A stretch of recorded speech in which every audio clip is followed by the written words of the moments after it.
Méditation du 25 octobre. 2 anges et 2 femmes. Toutes craintives, elles baissèrent le visage vers la terre. Mais ils leur dirent: pourquoi cherchez-vous le vivant parmi les morts? Luc 24, le verset 5. Jeanne et Salomé ne sont mentionnées nulle part ailleurs dans la Bible. Elles n'étaient pas reconnues, mais ont travaillé dans l'anonymat, et le ciel les a récompensées en tant que témoins du plus grand événement de l'histoire, la résurrection de Jésus. Seuls Luc et Jean font référence à 2 anges qui étaient au tombeau vide, et seuls Luc et Marc mentionnent les noms de ces 2 femmes. Pour qu'un témoignage soit juridiquement valable, il devait être soutenu par 2 ou 3 témoins. Toute affaire se réglera sur la déclaration de 2 ou de 3 témoins, 2 Corinthiens 13, verset 1, afin que toute l'affaire se règle sur la parole de 2 ou 3 témoins, Matthieu 18, le verset 16. Il était vital d'avoir un registre des noms de ceux qui ont été témoins de la résurrection. Matthieu en mentionne 2, Marie-Madeleine et l'autre Marie, Matthieu 28, le verset 1. Marc en mentionne 3 en ajoutant Salomé, voir Marc 16, verset 1.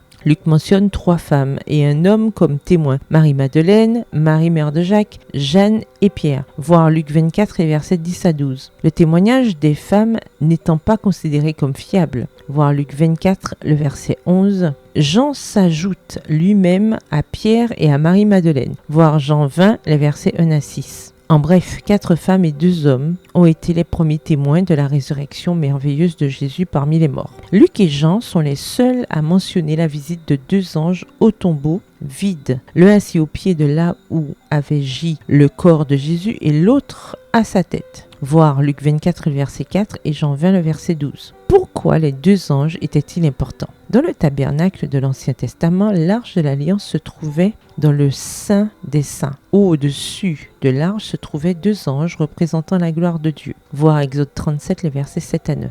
La présence de 2 chérubins confirmait que Dieu était dans le tombeau et qu'il y était allé pour veiller sa gloire. Les femmes l'ont compris et ont donc caché leur visage avec révérence. Les anges n'ont pas cessé leur travail. La famille humaine est l'objet d'une attention toute particulière de la part des anges du ciel. L'homme n'est pas livré à lui-même pour devenir le jouet des tentations de Satan. Un œil qui ne sommeille ni ne dort garde le camp d'Israël. Des milliers et des milliers d'anges pourvoient aux besoins des enfants, des hommes. Des voix que Dieu inspire crient: voici le chemin, marchez-y. Ésaïe 30, le verset 21. Extrait tiré du livre Dans les lieux célestes du 6 avril à la page 104. Livre écrit par Ellen G. White. Bonne journée, que l'Éternel vous bénisse.